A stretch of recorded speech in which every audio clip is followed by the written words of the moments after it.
This is the OFN Today on the Lads Football Network. I'm Greg DePalma, and I'm being joined today by Central Michigan football player. Can I say star Robbie Stuart? Is that possible? I mean, you are a third team all conference player, so I think I could call you a star, right, If Robbie? if that's what you want. All right. So, Rob, thanks for taking your time to talk to us. I know you have a little bit more time to talk to us, unfortunately, Yeah. after the news that the conference, the MAC, came out. What was that? A couple of weeks now? Yeah. Probably under 2 weeks now. Yeah. And so, when did they tell you, or what happened when they told you? What was your immediate reaction? Um, definitely disappointed.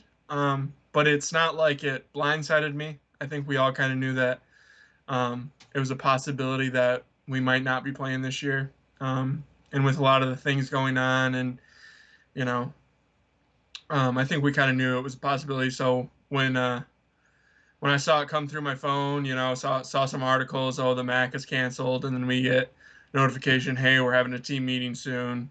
Uh, that's when we kind of knew, and it was disappointing, but like I said, not totally blindsiding.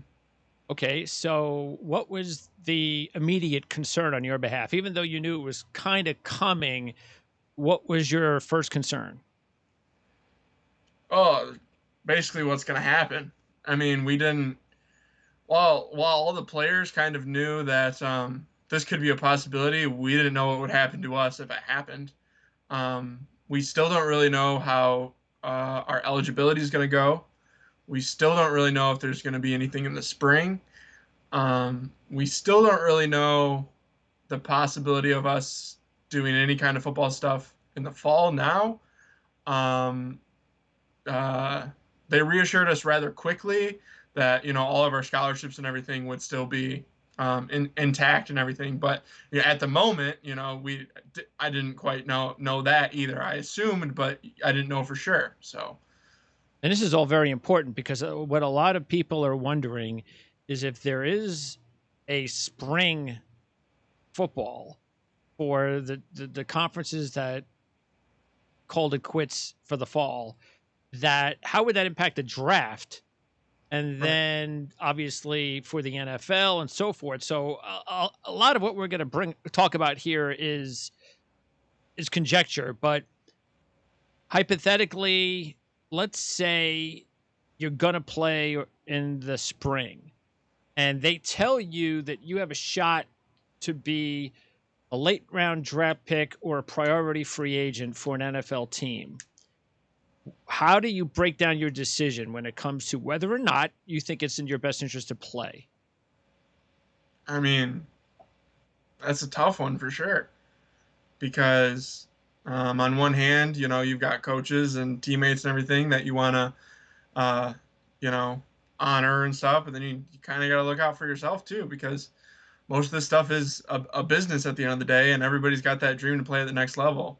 Yep. And then there's the possibility, what if you placed you really well in the spring, and then you say, well, you just went from either, priority free agent, low draft round to now for sure being drafted, maybe even the fifth instead of the seventh round type deal, Right. So, Good point.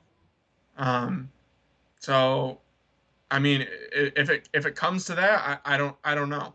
I Hmm. don't know what would happen, to be honest with you. What kind of a structure do you have as far as family, people you can turn to and talk to about these things? It's mainly my mom. It's been just me and her.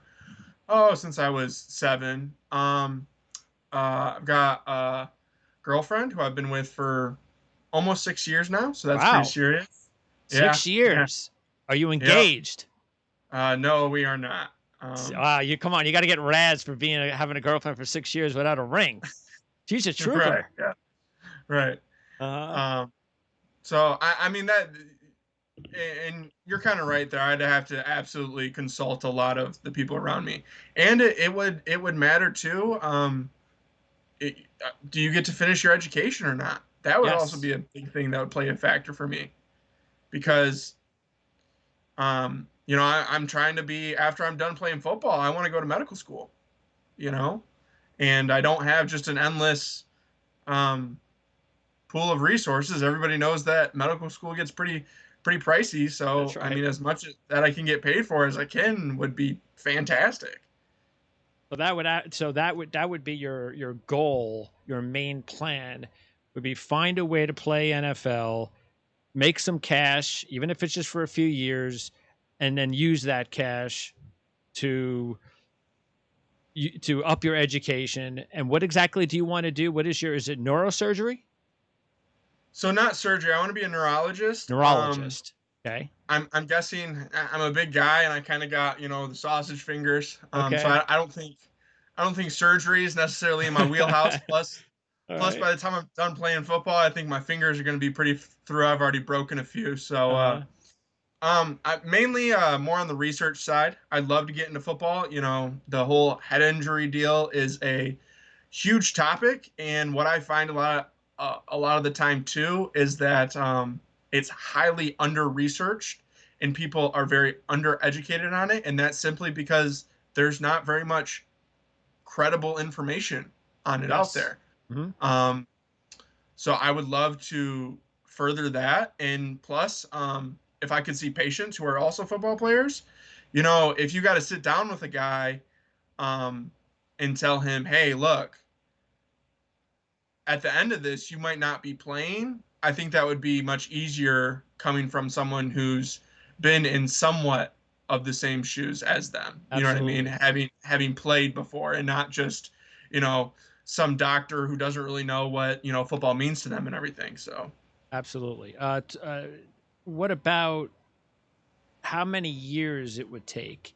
Sounds like it would what six an additional 4 6 years, oh, even more than that. even more So than I'm that. looking, yeah, I'm looking at so my undergrad, so 4 year undergrad, 4 years of medical school, uh, two two to three of residency, possibly a 1 year fellowship after that, and then obviously from there I have to go to becoming and then I would be, making full salary as a doctor and everything, but then I would obviously have to make a name for myself in the medical community before I would be able to do anything, with the NFL or anything like that. So, So you're talking about minimum before that kind of NFL dream in neuro 10 years minimum. yeah, yeah, Yeah. That makes sense then of why you definitely want to make sure that you can supplement your tuition. Yeah, that's right, yeah, expensive. I right, right. couldn't imagine. How is that working out for you right now? What's the situation at school as far as you going to class? Uh, I know there's some schools doing virtual and but it seems like from what I've heard, a lot of the colleges you're able to go back to school. Is are they you tell me, how is that working out for you? So I didn't know how they would do it with me. A lot of other majors, whether it's accounting, business, anything like that, what a lot of my teammates are, it's very just lecture and test heavy. But with me, there's a lot of hands on in labs. Like this semester, I have three different labs. Okay. Um, so what it primarily is a lot of my lectures have been moved online through things like WebEx, Microsoft Teams, stuff like that. Okay. Um, but as far as my labs, I am doing some in-person labs, but it's usually a every other week situation where half the class comes one week, the other half watches online, and then you flip it for the next week, Got it. and you kind of piece together your lab reports and stuff that way. Okay. So it's not an ideal situation, but I think they're doing a decent job for the situation that we are in. All right. Uh, do you find it having a girlfriend for 6 years? That's probably a benefit, right? Under the conditions. I mean, you tell me how it. Yeah, yeah, Yeah. I mean, how about your teammates that don't have girlfriends? Because that's the one thing that you probably have to keep an eye on more than anything is going yeah. out, meeting girls, and how that's probably the danger point, isn't it? Right. No, absolutely. I mean, the whole the COVID stuff, it's all social contact, and I mean, there's plenty of social contact in that situation. So, Yeah. um, Yeah, it's number one concern. We've talked about it as a team. Our coach has basically told us, I can't make you do anything. Um, but at the end of the day, you need to make a decision for yourself, for your teammates, and you need to realize that if you do go out and make these poor decisions and you do come back and you contract the virus or whatever, um, yeah, it's affecting a lot more than just That's yourself. right. Yep. Absolutely. I mean, um, and guys who have kind of gone out and done that, there has been some, you know, minor repercussions. Some, you know, d- kind of talking tos, I guess you could say. Sure. You know, kind of inform them about what they should be doing and stuff like that. So Well, what do you think about like what's going on just the last couple of days with Justin Fields and this petition trying to see if they could take a deep breath. We know you've made your decision, and talking about the Big Ten, of course, and right, they've got a lot of the parents who have backed their kids, and they want to see them play. Uh, how is it when you looking at it on the outside? You're in the MAC, so it's different. But do you kind of like put a thumbs up to what Justin Fields is doing and say, "Yeah, go get him"? Maybe that could affect us. Maybe if the Big Ten makes a decision and changes everything, maybe the MAC could possibly change their mind too. Or have you already put it in your back of your mind that it's never happening? I'm not even going to think about it. This is just how it's going to be. right, yeah. So you're referring to the whole, the we want to play type Yes. What is type that? deal That's the stuff. hashtag. That's what it is. We want Yeah, to the play. hashtag Okay. we want to play or whatever. Yeah. You know, they're those guys are absolutely entitled to their opinion. And good for him for having the type of platform and the, media presence, the social presence that he has to be able to do those kinds of things. I think that's awesome for a player to be able to reach the masses like that and have a voice like that. Um, Personally, especially being in the MAC, which is obviously a smaller conference, um, at the end of the day, I have to trust that my conference, my coaches have me in mind Okay. and have my best interest in mind. And I do think that the decision is final. Okay. I don't think there's going to be any changes in that. The MAC kind of came out and said the reasons and the reasons why they canceled. A lot of it had to do with money issues. There's just not, you look at the professional leagues and they have the money to take all their teams and put them in a bubble. They have the money to hire, cleaning staffs to clean every single day. They have the money to get rapid testing every single week. And the fact of the matter is, we just don't. I mean, if the Big Ten does, more power to them. But as far as me, I've got to, I've kind of got to stand with my Sure. conference, got to stand with my team, and that's where we're at. We're in the situation we're in. I don't see any reason for us to separate at all. And You know. the day that you kind of felt like you would be hearing bad news soon, I would guess was when the Big Ten announced that the games between the MAC were off, because that's where Yeah, all the that money was is that we're talking about here. absolutely. I mean, we lost, and that's not the only place we've lost money too, because I mean, our back in the spring sports actually lost money too. So and I believe that it's a general pool here at CMU at least. So it's the money that NCAA tries to fund us with. But yeah, when they dropped those contracts, that's when we kind of knew. And plus, at that point, you got to ask yourself, is it you lose your non-conference? Bowl games don't look very good. Questionable whether there's even a championship. And then you're like, what are we really playing for? Sure. Like, and they just kept trying. It was like, it, hate to be morbid, but you were just chopping things off. You know what I mean? Yeah. Just, okay, let's see what we can save type deal. Yeah. But yeah. All right. Talk about your now if they as this decision awaits you and whether they're going to play in the spring. Is it one of those things where it's like, okay, you're already thinking to yourself, all right, if we play in the spring, this is how, and obviously our eligibility is definitely going to be impacted because if they play in the spring, then I'm assuming everything is just normal. The eligibility is the same as it would be as if you played in the fall. But if they don't play in Right. the spring, that's where the questions come about.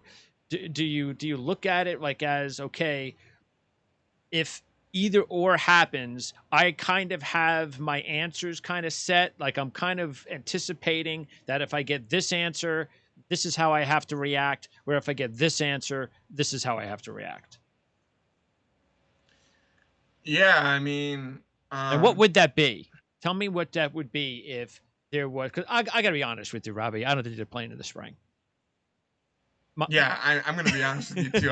I think that is I think that's a dreamland yeah, idea, I don't think that's happening. for, for so many Yeah, reasons, for so I many. know. I mean, I don't know if you've ever been to Michigan, but if we would have to start football early March, we're starting football in about a foot of snow. Okay, yeah, might be good for the So viewers, but not for you guys. yeah, right, and they've shoveled that field for us before, and trust me, it's still a lot different with frozen turf. You know, um, but and that's a tough question to answer because even if they do have a spring, there's even been talk of stuff like, okay, we'll play 4 to 6 games and everybody will still retain eligibility. Yeah. There's even been talks of that kind of stuff. For me, if we do retain eligibility, I will stay for sure. That in my education plays a big part Hmm. into it because of football and pairing the very demanding education requirements on top of football has put me a little bit behind in that aspect. So another year, another semester would really help with that. Um, And you have one so more year of playing eligibility left. yeah, Okay. yeah. So likely with no spring, Well, you're going to right. play next year. Right. So I take that back, Greg. So I actually I was going into my fourth year and they just approved a waiver for me. So this would have been my second junior year. Okay. Got it. Yeah. So I was originally going to be a senior, but then through the NCAA through a waiver process, they granted me another year. So does that mean that because of your schooling and how important it is, you could play and there's no spring, let's say, you could play for 2 more years? Yeah, yeah. I was talking to some people with that, and they always talk about how college football destroys your body and makes you older, all this stuff. I go, well, college football is the fountain of youth because that means I'm a sophomore again. Yeah, right. That's pretty awesome. Yeah, Uh, yeah. okay. So, uh, what about what you've seen yourself on campus? How's the general atmosphere? Is it a lot of worry? Is it confusion?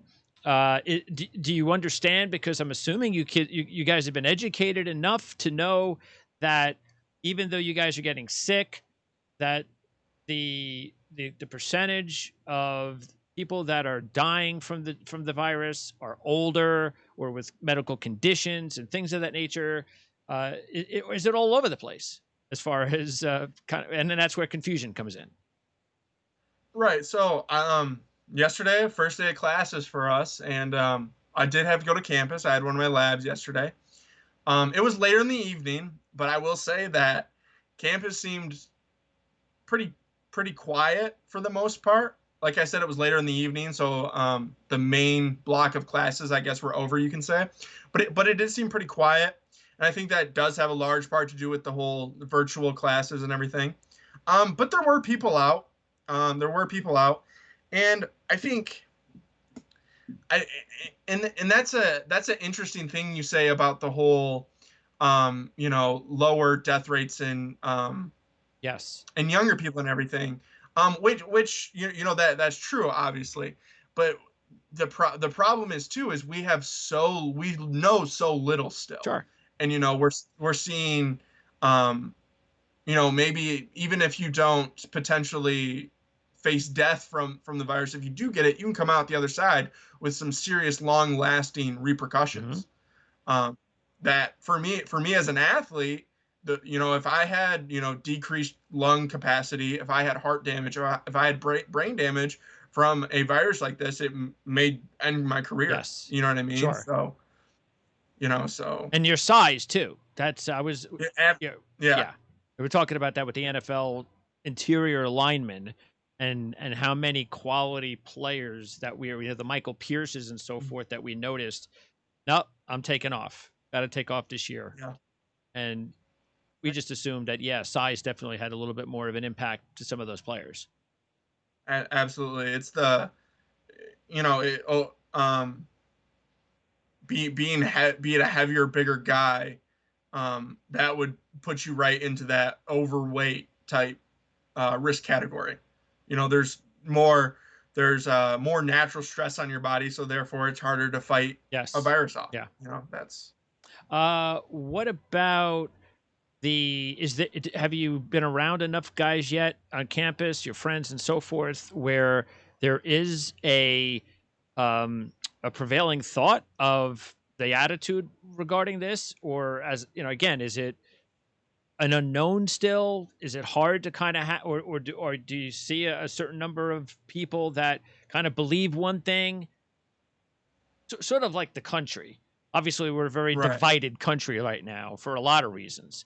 And a lot of people right. believe that what's going on, even with this, is political. And there's no question that there's a lot of politics going on with this, and whether or not there's certain things that are right or wrong within the medical community. That's obviously very separate when it comes to politics. Unfortunately, that hasn't been the case as much as we would like. Politics just gets in the way with an election coming up. So that's why I think it's interesting to talk to you as the youth of America, and what kind of gauge are you getting with your friends and so forth regarding how they do feel about what's going on uh, regarding the virus? And because let's just imagine, like you said, because there are some unknowns. What if we don't know, and we don't know for 3 or 4 more years, and there's no vaccine? Right. What do you, is that something that you guys actually think about too? Or is that too deep for kids of your age, for people of your age, that you've got so many other things going on? Because I know a lot of when I'm young, I don't think about dying. Nobody thinks about dying when they're Yeah. young. You're invincible, especially you guys playing football. You feel like you're big, you're strong, you're in great shape. I'm not thinking about that, but you tell me. I think, generally, with my friend group, with my teammates and stuff, and people like that, um, I think they're a little bit more aware of it than they would be if they weren't, football players, because we were doing all the precautions, the protocols, small groups for summer workouts, wearing your mask in and out of the building, stuff like that. Um, and I haven't seen any problems with the mask wearing or anything like that on campus. But there's obviously a spectrum of guys who think this is really, really bad. If they get it, it's going to be awful for them. And then there's guys who think, if I get it, I get it type deal. So it's a So mix. that's, yeah, absolutely. It's a mix, which I think it's probably on campus, in the general student body. I think it's more of um, okay, let's wear a face masks and stuff, if and let's do our best not to get this, all that kind of stuff, just because the nature of college campuses. Okay. um but it's absolutely a mix, Okay. just like the country. Yep. Uh, Talk a little bit more football. So Jim McElwain comes on as the head coach last year. You must have been pretty excited about that with his background. And quickly, the program turns around incredibly in one season. Uh, how did that go? You must have been pretty excited the way the season went. Yeah, that was great. Obviously we came off a pretty poor outing the season before, and Coach Matt came in and changed a lot of things. But for the better, absolutely. I mean, obviously the results showed. What are the Um, differences? I'm always intrigued to know how does how does one coach end up with a 500 record over his career, and some years are good and some years are bad, and then another coach with a proven track record just comes in and boom, you go from 1 win to 7 wins or 10 wins, and it's just an incredible turnaround. There's no magic to it, but they're obviously, like everything in life, some people are just better than others in what they do. It's just a fact. And obviously Matt Wayne has got a successful track record. So what were the little details, the little differences that made it work for you guys? right. So obviously we got a whole new staff of coaches. I think we only kept maybe one or two of our previous coaches on. So with that comes brand new schemes. It was brand new football, brand new offense, brand new defense, relearn everything. So obviously that played a huge role because we're playing totally different football now. Okay. And even the way we played D line completely changed. Previously we were read and react kind of deal. Now we're let's get after it. Let's pin our ears back and get after them. Things like that. And Okay. I loved that part of it. Yeah. And not only that, I mean, Coach Matt came in. He actually made practices shorter. But we were going all the time.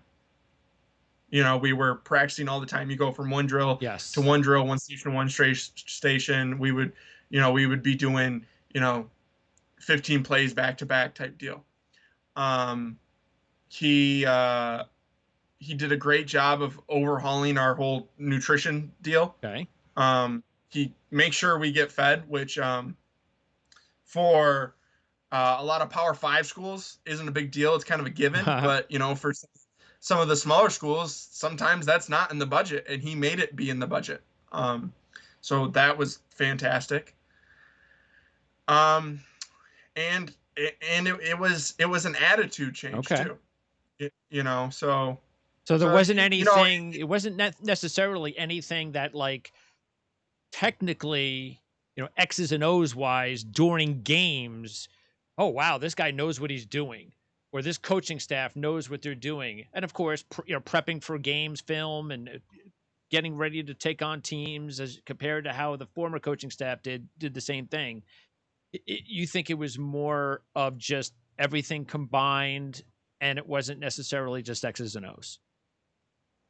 I do agree that it was everything combined, but the X's and O's were significantly different, and I was and some of the things we would obviously I don't see that much of offense, but some of the things we would draw up as a defense, that Coach Akey would come out and draw up on the board. I'm like, wow, I wouldn't have thought of that type deal, and oh wow, yeah, they're not gonna be able to handle that All one, right. stuff like that. You know what I mean? So that was definitely a huge part, but no, and when I say attitude, it's definitely that's kind of like the X factor type deal. That like you said before, it is somewhat unexplainable. How one coaching staff comes in, we go from worst to one of the best Yeah. type deals. So you know. And how about you specifically?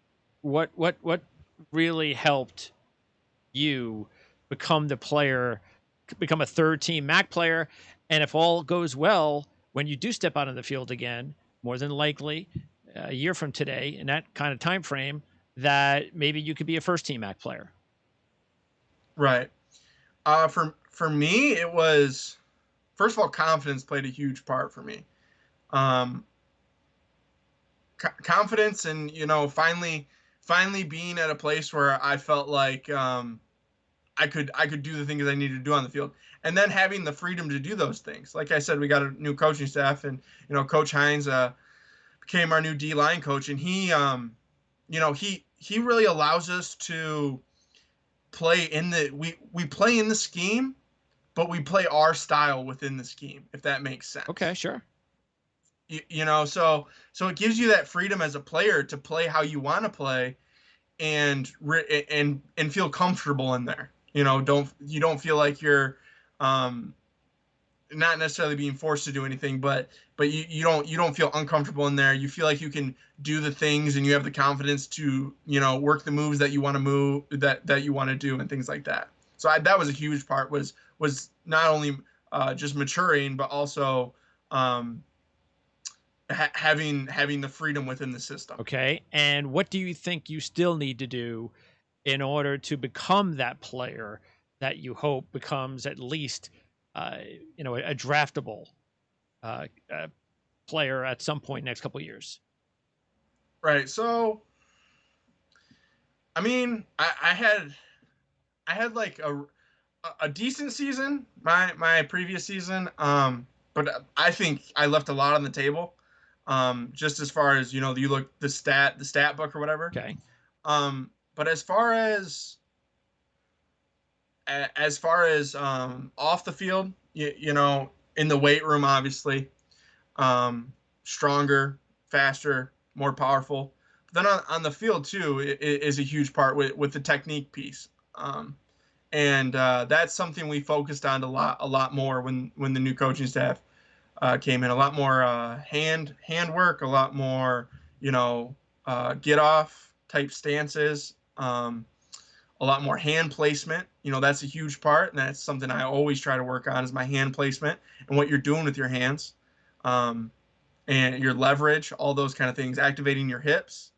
You know, so yeah, that's basically technique followed by a really good powerful weight room and speed work. Okay. Before I let you go, Robbie, what about what is it that I see that you got a Kiss poster back there, which Yeah. is, I don't know. It seems, is that unusual at your age, Uh, or is there a lot more attention to even music, the bands of the 70s and 80s when I grew up? so I mean that's when my mom grew up. So she Yeah. introduced me to a lot of that. My first concert was a Motley Crue concert. Okay. So I don't know. I mean, So your mom was more of a what? A metalhead when she grew up, or like a rocker? She was a a rocker. rocker. Yeah. Yeah, a rocker for sure. But it was and we all kind of listen to that kind of music. I mean, my roommate plays some Motley Crue all the time. I'm a little bit more of a rocker myself. A lot of guys like the hip hop and the rap and stuff.